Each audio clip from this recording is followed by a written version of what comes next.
Good afternoon, everybody.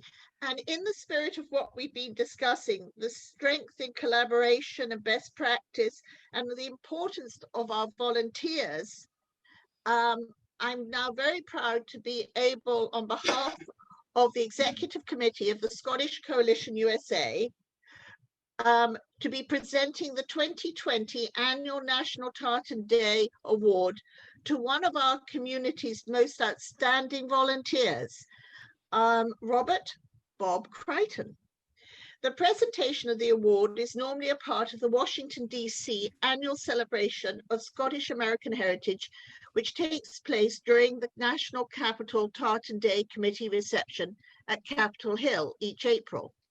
This year, as all of us know, Tartan Day celebrations throughout the country were cancelled, and the presentation of the Tartan Day Award delayed. So I would like to thank the Scottish North American Community Conference for making this presentation possible as part of today's agenda.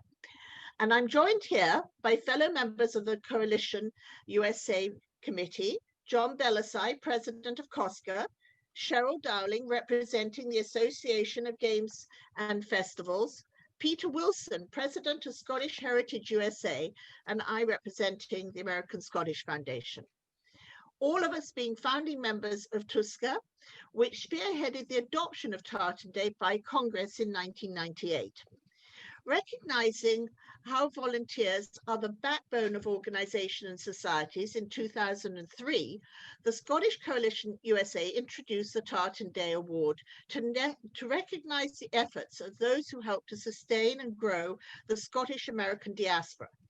TSCA USA nominations are accepted from organizations throughout the United States. Past recipients include, in 2003, Duncan Bruce, author of Mark of the Scot, which I'm told each senator was given by Trent Lott to progress the passage of Resolution 41, securing the adoption of National Tartan Day being observed on April 6th each year.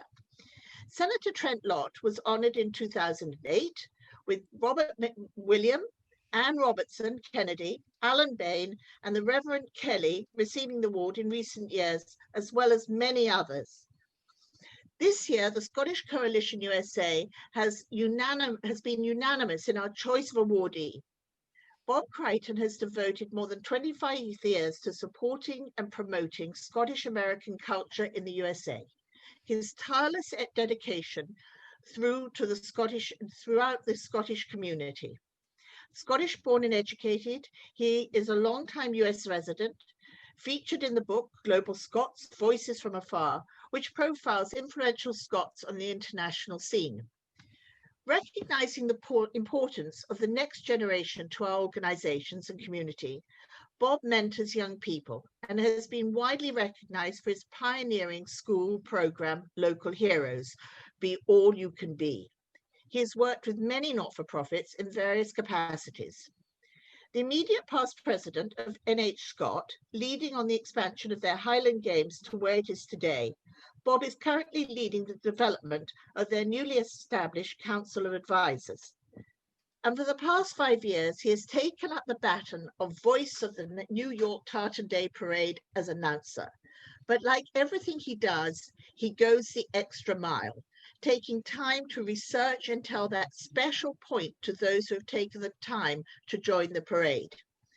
And so I'm delighted, together with John Bellassai of COSCA, Cheryl Dowling of the Association of the Games and Festivals, Peter Wilson of SHUSHA, to present virtually the 2020 National Tartan Day Award to Robert Bob Creighton for his love and dedication to our community. Bob, may we now ask you to say a few words? Thank you so much, Camilla. And I actually have the power of digital transfer. I have a copy of it here. We'll get the real one to you very shortly. Look, good afternoon, everyone. I know we're short of time, so I would like to say a few words. I'd like to, first of all, thank the Scottish Coalition, Peter, John, Cheryl, Camilla, who's here today, but thank everyone who's been involved in this. It's a privilege and an honour, actually.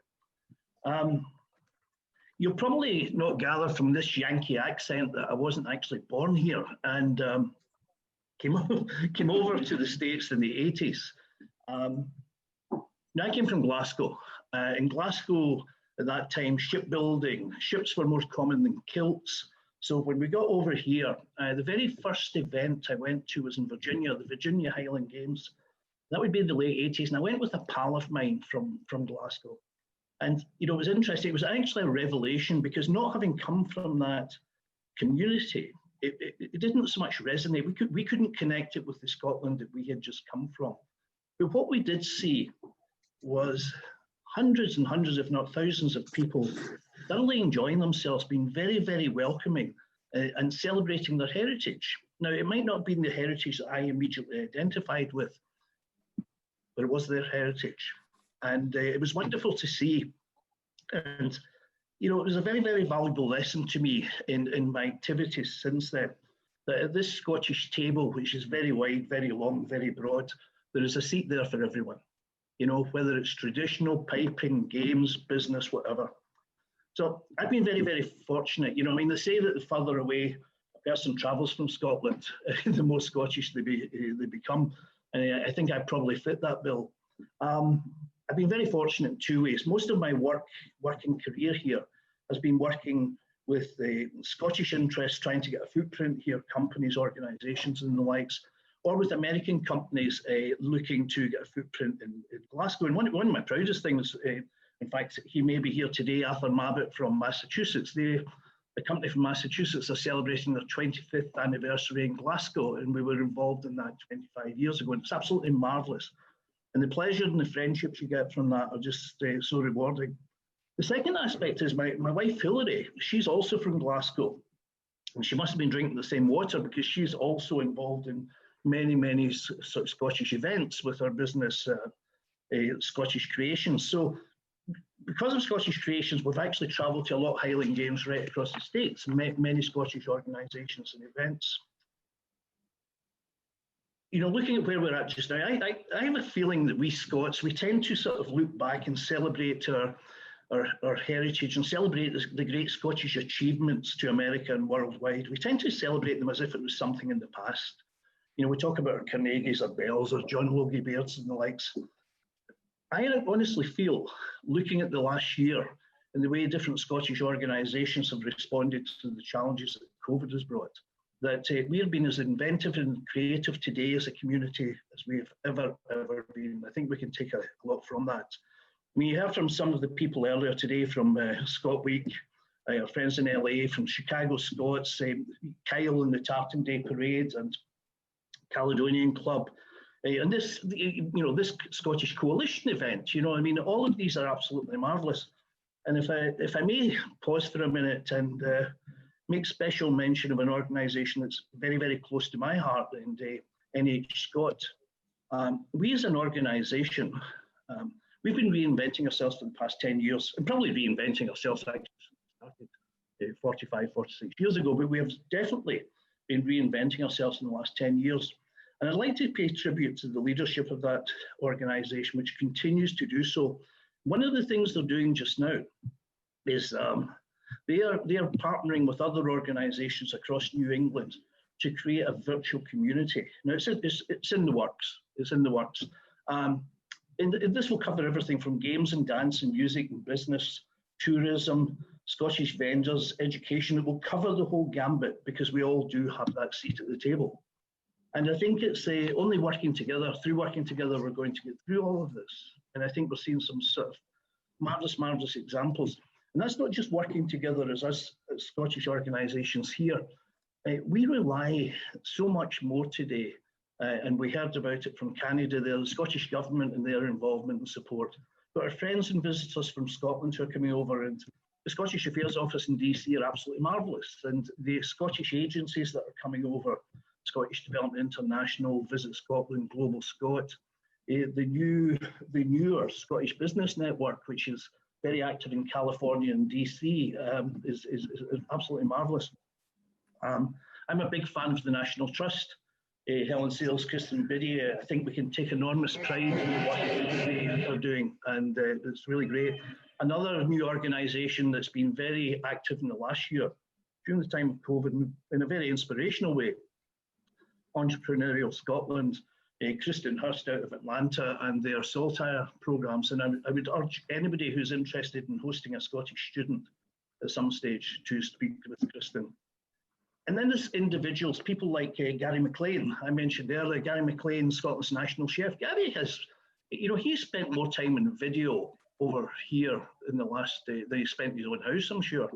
And the Kelpie sculptor, Andy Scott, celebrities like Brian Cox, who've just been giving of their time freely to help us, and it's absolutely marvellous.